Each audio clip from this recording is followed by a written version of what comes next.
So the keynote speakers are invited to join. As you have seen, this is Mr. Biček from Elaphe, and then the lady who just joined us is from the SVRK, the Slovenian agency that improves small and medium enterprises. Her name is Sabina, Pediček, Žakelj. Okay. Then we know we've already heard Mr. Pušavec and Mr. Hren and Ms. Chocarro. Okay. Excuse me. So your elaborated speeches were very complicated.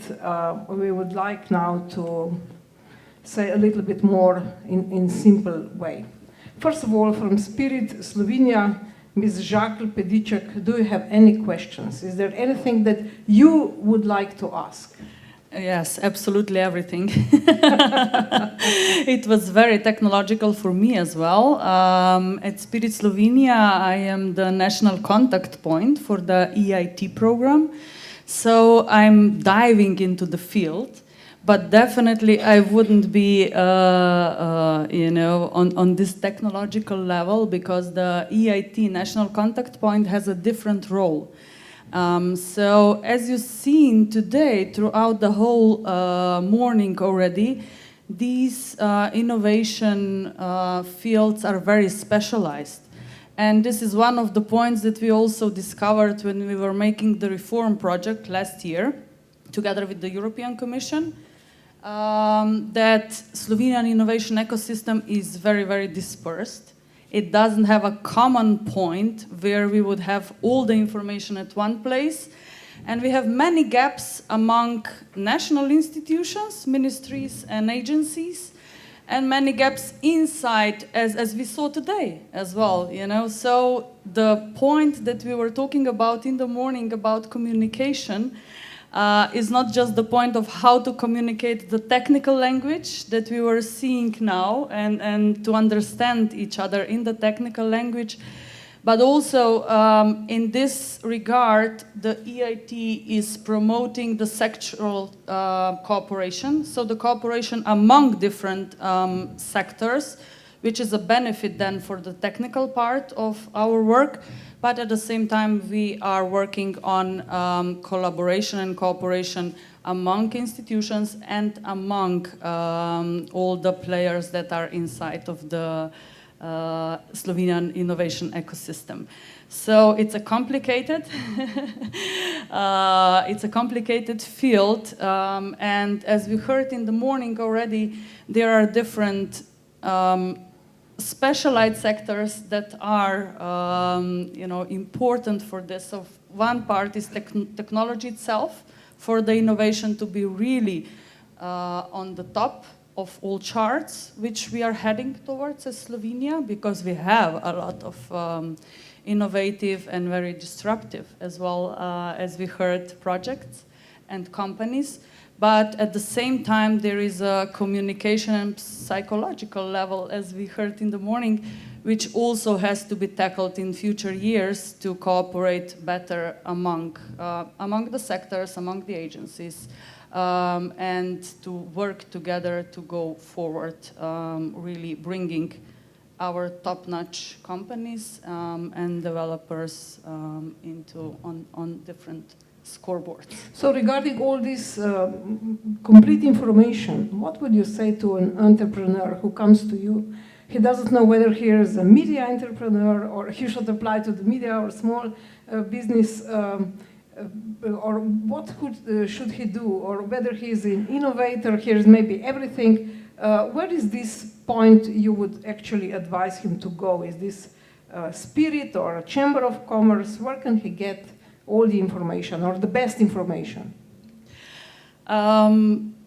Usually entrepreneurs are very resourceful. So if they go to SVRK, we then, how to say, preusmerimo We then direct them to different segments that are applicable to them. So in this way, we are already cooperating among institutions. There are, of course, also a lot of networks inside Slovenia, like ENA network, Enterprise Europe network, SRIPS, as we heard, which also are the ones that are giving different information. And in the scope of the next few years, we are developing, hopefully, a common platform. So a common platform for the whole Slovenian innovation ecosystem, where an entrepreneur or a startup or whoever is interested in innovation field can get all the information at one point, and this is something that we are at the start of developing now.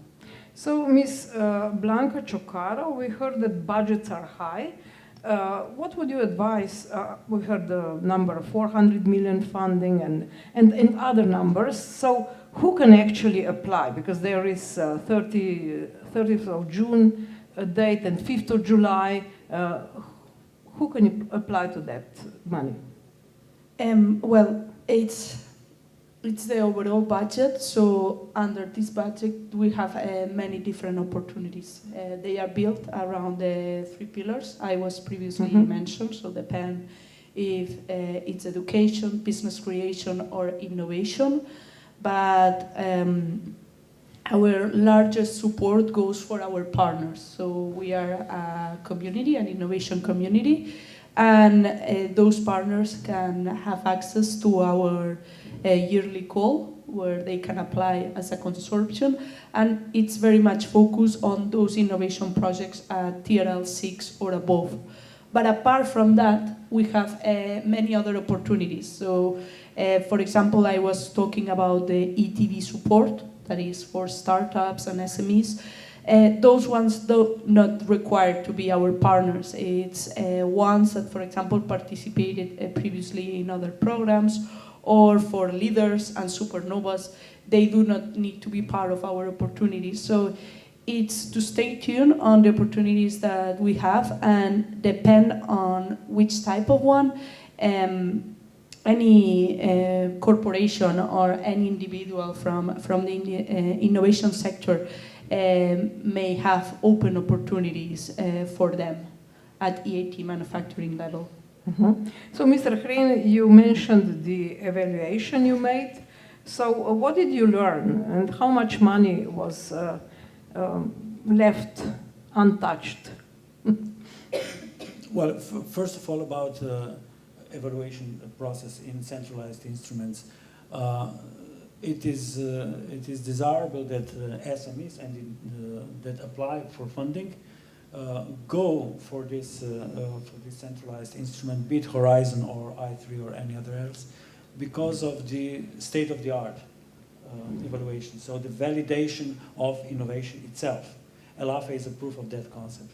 They have validated their concept via competition on Horizon, on framework programs. This is a guarantee of a quality of innovation. And for an SME, it is a much stronger guarantee that in long term, their investment will pay off and be competitive in a global world. So it's worth playing in this field of testing your own innovation within the ecosystem of international evaluation. So it's not the market that evaluates, it's actually the system. It's the system of evaluators. I think that the main added value of EIT and KICS for Slovenia is in expertise that is recruited within particular knowledge innovation communities. It goes by itself that Slovenia is a relatively small market of experts, cannot build a satisfactory evaluation system with our own resources. So we shall use and borrow the expertise from the structures established in European. And did you, as a governmental agency, learn anything regarding the COVID-19, which we had 2 years ago? Should we emphasize more the medicine well-being? What should we emphasize more in this SRIP plan? Well, the SRIP plans are bottom-up, the so-called entrepreneurial discovery process. It's a very specific way of identifying the products that enterprises wants to invest into and that research capacity allows for advancement. So it's a very hands-on approach. So did anything happen regarding COVID-19? Were there any changes? Look, when it goes, when we speak about our competences, it could not change much. Huh? The competences do not change because of one flu or epidemic. Okay. But in terms of investment potential, yes. Huh? Mm-hmm. Okay, they say that we still have time, 20 minutes more. Okay, yeah, as it was previously announced. Thank you. Till 5:40. What's changed is investment environment and value chains. Value chains are changing, of course, because of diverse reasons, and that's where companies need flexibility. Okay, Mr. Biček, can you tell us the story of Elaphe, changing from startup to spin-off or whatever you are now? How did your company change, and where did you get money? Maybe you were there from the beginning or not. Well, I joined in 2011. The company was formally established in 2006, so I was like the third guy that was included in the company. And let's say 2012 was the first year when we were successful with FP7 and later on Horizon 2020 project. So since the market was not really ready, but the innovations were very interesting, you know, at least for research institutes and also some pre-development parts of our customers, like OEMs from automotive. We were quite successful with such funding. And after, let's say, we reached a certain level of maturity with the product, we were also able to obtain money from investors, like from this Chinese strategic partner. So they're the largest brake manufacturer for China. And with this capital, we were able to validate the product and work on the business development part with EIT support. And now we also need to industrialize the product. And I forgot to mention previously that also our government supported us or will be supporting us in the following 3 years. So we signed a contract for a subsidy of 7 million in last December, which is not that typical for a company of our size, you know. So we applied for 35 million of investments that we plan to do up to the end of 2024. So building this infrastructure, new headquarters is a large part of this investment, and the government identified us as a company with high potential. One of the, let's say, KPIs is to employ 20 people. We already did that. I mean, we employed 75 people only last year. We will be reaching additional 20, I think, only in June this year. So we are employing with a higher pace as expected, of course.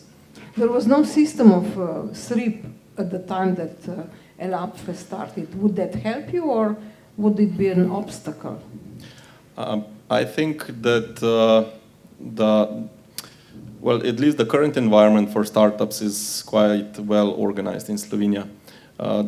One of the reasons why we were successful with this government grant, so it's being covered by Ministry of Economics and also by Spirit supported. It's because there are not a lot of mechanism for scale-up companies, you know. So being a startup, let's say, is active for the first 5 years, and when you have, I don't know, 20 people, maybe 30, but not at 150 people, then you need to go into production, because production also enables you to really expand the company. And with such support, of course, we are entering as a country to mechanisms that also allow scale-up opportunities to happen. So what do you need more now? I would say we also require support from local banks, which is to my expectations, a bit surprising. So I was under the impression that the government will be harder to convince than commercial banks, you know. So this is one thing that we still need to check in the following weeks or months to really finalize the financial part of all the investments and to work closer with additional strategic investors to really make everything happen. Because in parallel, we already have customers that are extremely serious. It's just not very conventional in automotive, you know, to have the largest name to sign off a contract for 7 years, and this is what banks are somehow expecting, and this is a bit problematic. Mm-hmm. So, Mr. Pušavec, you mentioned EIT Hub. So how does it operate? Tell us a little bit about that. EIT Hub has the focus to disseminate all the activities, mechanisms, benefits of the whole EIT and EIT manufacturing sector to the Slovenian industry, to the educational sector, so that means to the students, to the secondary school, even the primary schools, to encourage the people to go into the engineering, as well as to puzzle together also the national authorities. So these are our activities or our goal objective. Mm-hmm. Which is the most challenging part? Yeah, that's a good question. I would say I'm coming, or the hub is located at the Faculty of Mechanical Engineering. Of course, research and development is the core field of our activities. And I can say we are good connected with the industry in sense of the basic research and collaboration in solving the problems that the industry is having. So our product in this case is the solution of the problem that industry has. But if you look into the EU or outside of the national border or national partners, you would see that a strong emphasis is given on the launching the innovations to the market, to the society, so rising the level of some prototype to the market.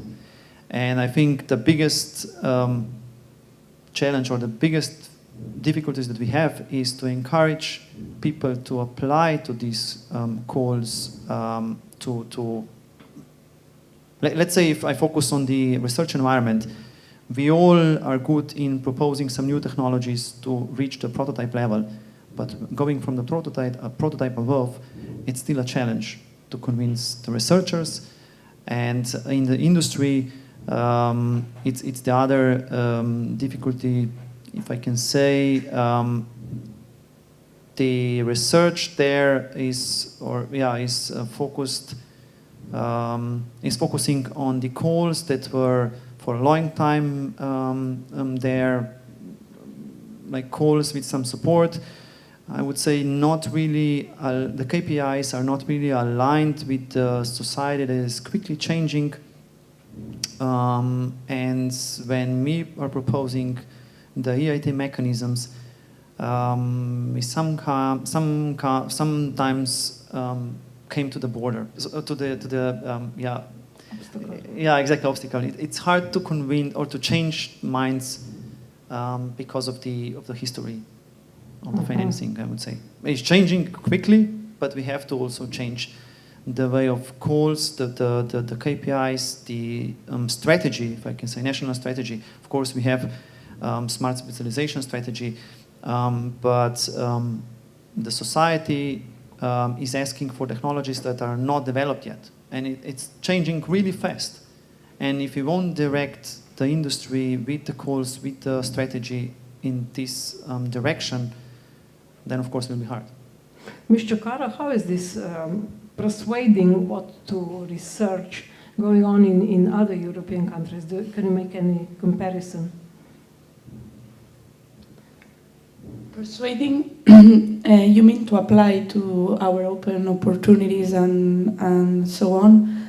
I share what Franci was saying, because we have many open opportunities and there is big financial need for innovation, but sometimes it's maybe not the right timing when the open calls are out there, or it's working. And there are many open opportunities on the same period of time. So, for example, for a startup, let's say that they already have a lot of daily activities that they need to cover, spend this extra time on these open opportunities, although at the end, of course, if they are very good, maybe they struggle, to find the right time to apply and to comply with everything that is needed. So I think it's something that we share, and it's a matter of people awareness, to be aware of all these open opportunities, because there are many and it's difficult to spread the message of all these ones. And then when is the right timing, what are the requirements for these calls, how demanding they are, and when are they open there. So, Mr. Hren, it's a lot of paperwork to apply, isn't it? Do we need special companies that help, or what's going on in this field? Maybe there are, as far as I know, there are companies that help the companies to apply and then to gain money, or they don't gain money. First of all, most of the calls are completely digitalized, from the application to evaluation and the contracting. So there is no paper. Well, but nevertheless, yeah, maybe some scan. But so it's gone. This era of a lot of paper is gone. But the whole procedure, for example, in I3 instrument, Horizon is done online. Submission, contracting, signatures, everything. But what I would recommend applicants is to hire individual consultant, not a consultancy company, but a skilled individual consultant who would follow the process of application from the very beginning of the talks amongst consortia partners to the finalization of the application. This works. The large companies like, for example, Fraunhofer, that Elaphe started with in consortia with FP7. Big institutes would always have a consultant in preparation of the projects from the very beginning. And is the money always well spent? Who controls that? Everything which is beyond 1 million is normally obligatory monitored. So there is a monitoring expert hired by the European Commission or any other agency that does the job, and we do the expert do the monitoring of the implementation of the program. It's worth doing that for the projects that are at least beyond 500,000 in our sense, in Slovenian gabarits. In Slovenia, we don't do that. We do not hire experts to monitor the implementation of the project, but that is something that we would need to implement, really. Because we can hear, and sometimes the money is not well spent. Sometimes stop the project so that everyone would learn that it's a serious matter. You don't get money for 3 years or 5 years, but it's monitoring each year, and then you go to the next phase if you perform well. So that's something which we don't do in Slovenia, monitoring the implementation. Should we? Yes, of course. I'm pushing that wherever I can. But Okay, so Mr. Pušavec, how to unleash the innovation process in Slovenia? We heard a lot about the innovation in the first part of today's meeting, but how to unleash that potential? I think the innovation ecosystem is strong. That's true, but it can be honestly also improved a lot. In industry, innovations have completely other matter than at the research and education sector, and I think at the universities, research institutions, we would need to think a bit broader, that innovation is innovation if, like I said before, it brings something to the market, if bring the solution that is needed on the market. And when we all will understand this, then innovation ecosystem will be definitely improved. Of course, there are different ways how to do this. I can say at Faculty of Mechanical Engineering with the EIT, and then now in last year we started different strategies. For example, one strategy is to open the open lab for the students, where they can realize their innovation activities, innovation ideas. Then being in the research field, being just or working just in your own lab or your own field, it's hard to come to some really important innovations.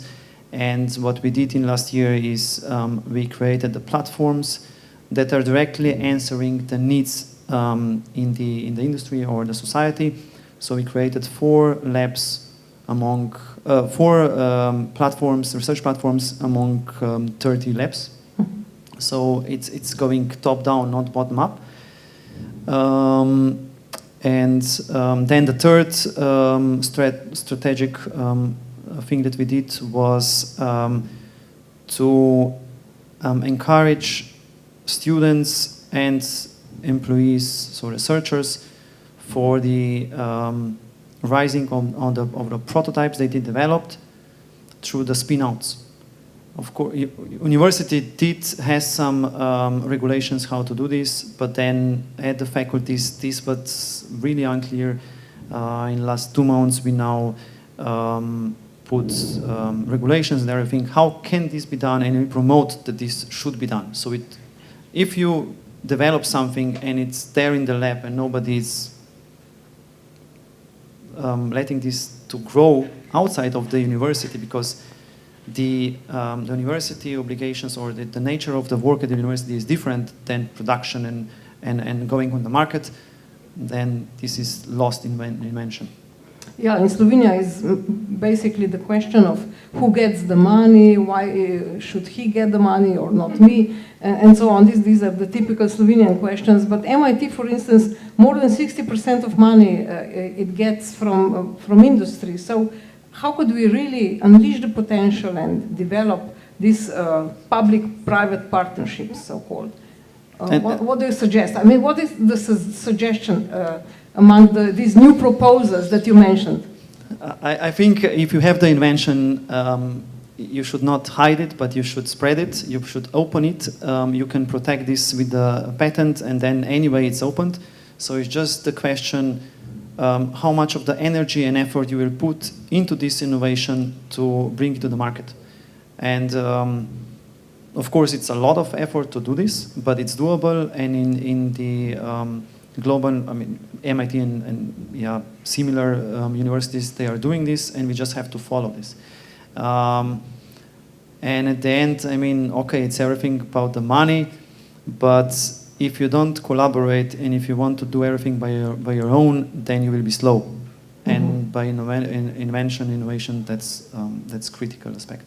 And it's nothing wrong if somebody gets money. Yeah, of course, yeah. Of course. I mean, and the same is with the EIT. Sometimes we think it's wrong.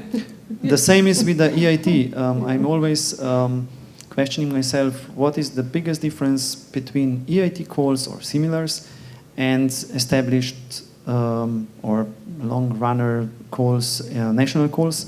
When the national calls are opened, there will be 1,000 applications, for example. Let's say that half of those it's application-oriented projects with the industry, so 500, let's say, rule of the thumb. And when there is an EIT manufacturing call, there will be 5 applications. So the same industry, the same researchers, everything same, but huge difference. Mm-hmm. Where? I think what we talked before, it's in KPIs, like Mr. Hren said, we should follow those projects, but not to be to be critical, but to get most out of those projects. Yeah. Mr. Biček, tell us more about this patent protection. How difficult it is, how expensive. Where did you do it? I mean, not you personally, but Elaphe. Yeah, so for, let's say, fundraising activities on our site, it's very important to have the patent portfolio well covered.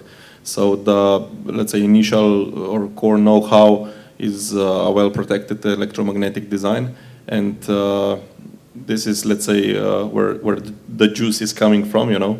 And after this was, let's say, solved, we went step by step, working on other topics of the motor, of the product, covering different fields, you know, and this is how you gain on valuation with investors, and you gain also recognition from different institutions, companies, because, of course, you're more capable of providing and delivering. So it's important, but it's not such a big cost, I would say.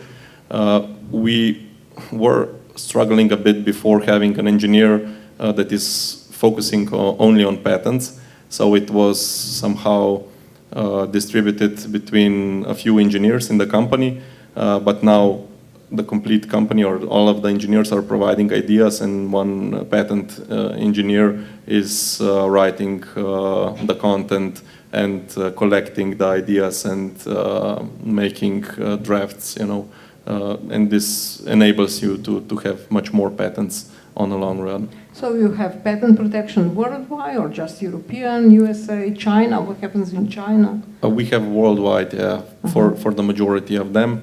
For the China, well, when we were starting to discuss about this investment, we were quite lucky because this strategic investor knows or understands how European companies are looking or facing Chinese high fluctuation, and we never sent any information about the juicy stuff, so about the stator, about the electromagnetic design. We have established like a demonstration assembly platform in Hangzhou, but it covers only the parts that are, let's say, more simple to design and not that problematic if they are copied.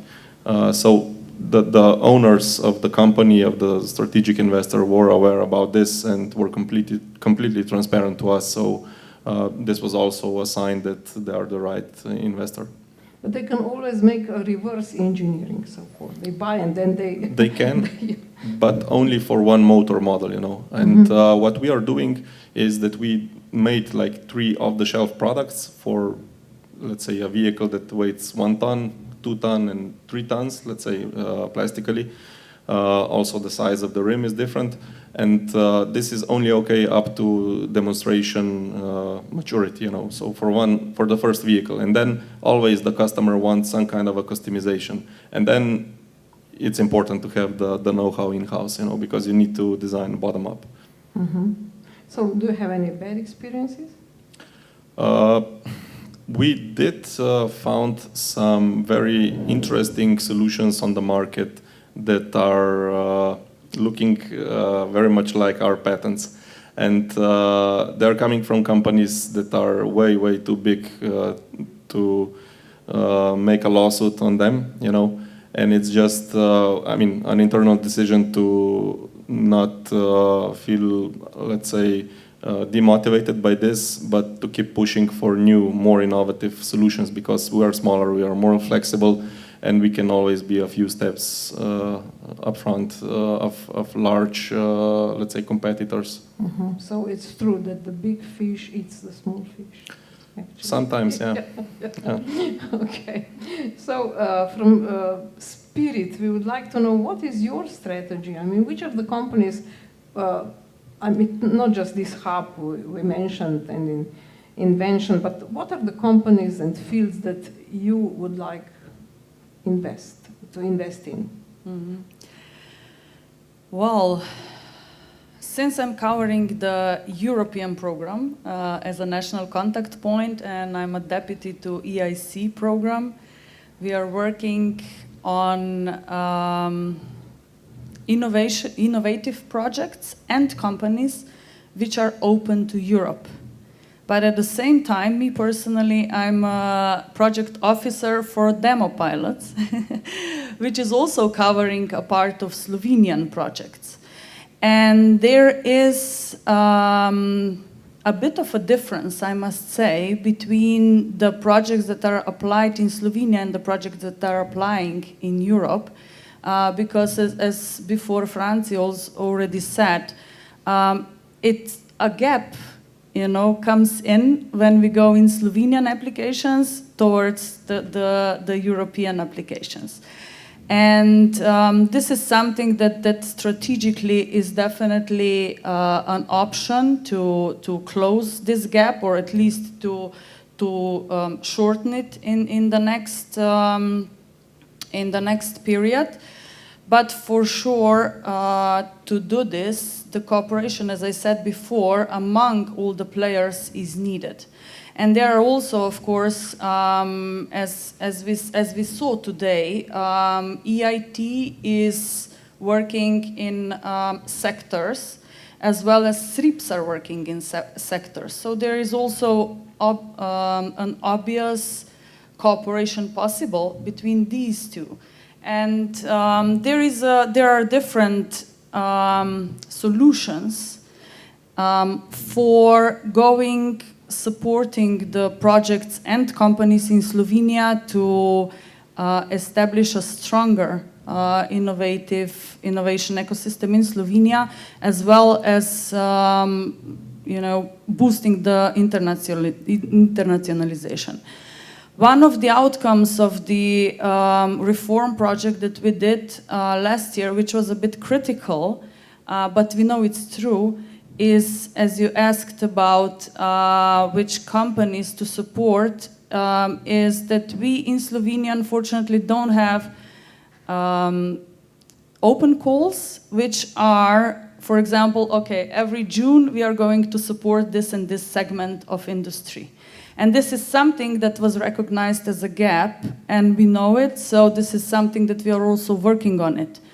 And as broad as we would like to support the projects, there are of course open calls which are segmented in sectors or in types of innovation or in different fields that we would like to cover. So at the end you cannot cover everything, that's already a fact.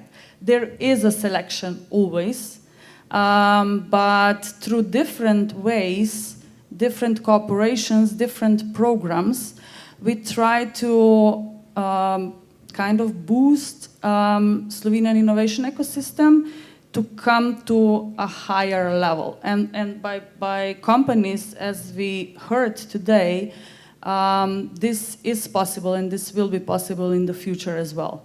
So there are different solutions and we are matching them in a way of making the whole innovation ecosystem stronger. This is the key point. So in a nutshell, are there any fields that are not covered enough? Yes. Yes, we were talking about it because my colleague is covering the EIC, so the European Innovation Council projects, where really disruptive, like we heard today, projects are supported. And this is, yes, this is definitely something that is that can be more working more in cooperation with the EIT as well. So also that the programs that are oriented towards Europe, so how to export Slovenian and cooperation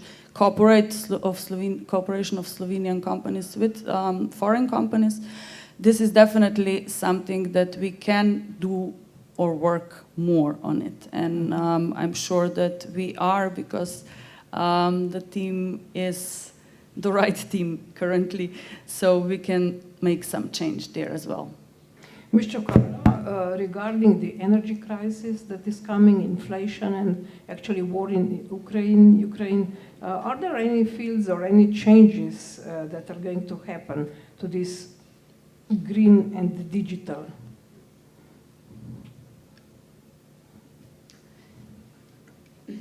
This is a very technical question, I may say, maybe for me, to answer to that.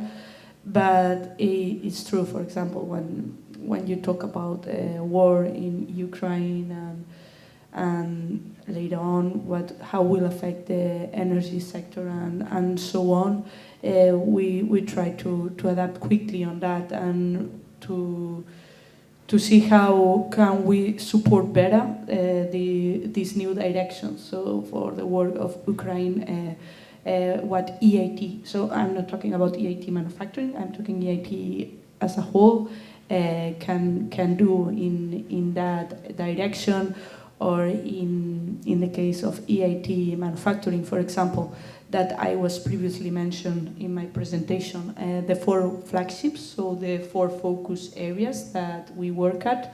We involve a lot our partners on defining what should be the topics that we should be focusing on. And for example, for this year, the annual call that we had on innovation, it was our partners through Agora and through an initiative that we had, that they came together of what should be the topics that we should be giving support. So what are the main challenges right now? So it's not something that it is like this and it's not something that's going to change. No, we are in constant communication, and it's actually the corporations and the universities and the RTOs that need to define what is that. So it comes from them what the focus should be. Mm-hmm. Mr. Hren, the projects that get money, the companies and universities and so on, is there any common denominator? Is anything that is typical for every of that project? Well, it really depends on the call, because the calls themselves specify what the impact shall be. But in principle, a good quality and a good impact of the proposed innovation. That's overall assessment. But I think that's a person is waving for the timing, so we should not be long. Okay, let me see. 4 minutes past. Just to complement the answer, yes. Concerning the crisis in Ukraine and energy, we are already there with new taxonomy. No innovation on fossil fuels where alternative in renewables is available. So no innovation for households gas heating would be funded from the envelope of European. Okay, the last very short answer from everyone. Do we hear each other now?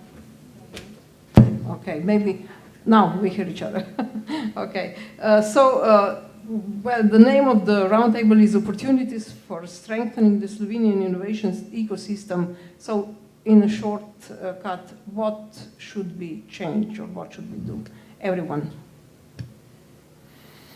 Well, this is a very broad question, I would say.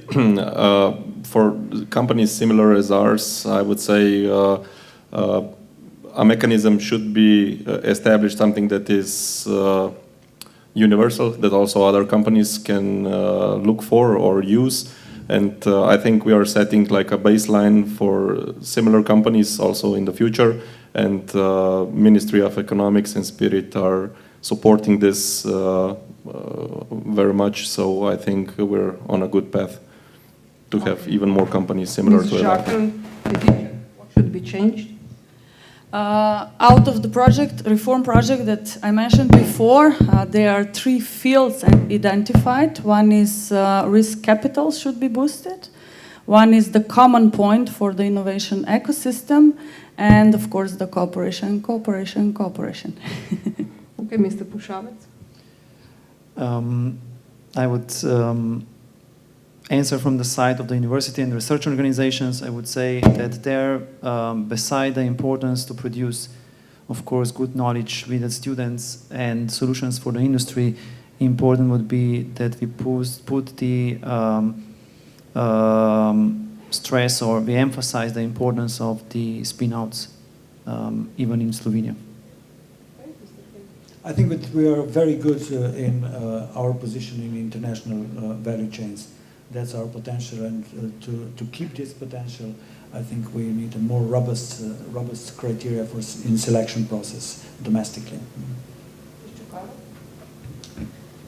Well, in my case, I think I cannot talk about Slovenia in particular, but I will talk about innovation ecosystems, and ecosystem means, as she was mentioning, collaboration. So it's key, this, for innovation and to boost it and to talk about ecosystems, this collaboration between the key actors, the key stakeholders, and to boost this innovation, not only the risking activities like financial opportunities, but also I think it's many times, even though it's regional, it's also cross-border. So if we are talking about this ecosystem and to really boost this innovation, we should also think about this cross-border perspective. Okay. Do we have any questions from the audience? Yes, please. Just wait for the mic. Thank you. You hear me? Yeah. Actually, two questions for Mr. Biček. My name is Igor Milek from Spirit Slovenia. As Sabina mentioned, one of the key findings of this reform project was that risk capital and venture capital is underdeveloped, even non-existent in Slovenia. Is this also the case for you? Is this why you have Chinese investor and not European or even Slovenian? And the second question is, the fact that you have Chinese investor, is this an advantage when you apply to European calls, or maybe sometimes disadvantage? Thank you. So regarding the first question, I would say, in our case, we have difficulties to obtain risk capital from local banks, from seed bank, which we weren't really expecting in the past, you know. So it goes to some extent the same with European banks. They are able to give some quite expensive offers, I would say, like European Investment Bank and others. I personally know some deals that Rimac made in the past with European Investment Bank and pulled off quite soon because the conditions were not really okay. His CFO was even fired for this. But yeah, things like this happen, you know. Normally, banks in this Balkan region are not willing to support startup or scale-ups. Even in our case, they treat us as a startup company, you know, which I could hardly agree. You know, with 15 million of revenue and 5 million EBITDA, it's hard to think about a startup. I would guess that it should be a lot of startups in that case in Slovenia. But yeah, banks also differ from one to another, but they're all very risk aware. So I would agree with Sabina a lot that this is something that is really missing in this part of Europe, not only in Slovenia. So people are normally, or banks are normally quite open. We have capital for such purposes, but when you go to a due diligence, then it normally stops somewhere.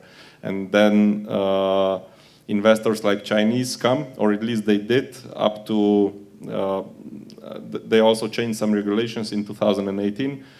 So the government stopped supporting Chinese companies, and this was quite a good timing for us. So we finalized this A round in the end of 2015.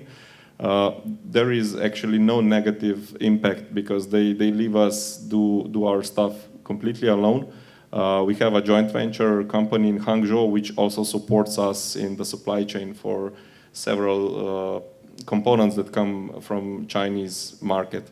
The intention of this JV is also to produce the products for the Chinese market eventually, if and when a customer would come. to be honest, we were all expecting that Chinese customers will come sooner, but now we learned that they are always waiting for the West. So they are waiting for US and Europe to make some innovation in automotive, and then they copy it or use it on their market. They simply do not get into an innovation before it's tested on the western part of the world. So we started to focus in 2018 to Europe and US even more, obtained a lot of US customers, and it seems the next step will be to establish a branch also in US. Well, we have to finish now. We apologize for the delay and thank you for your attention.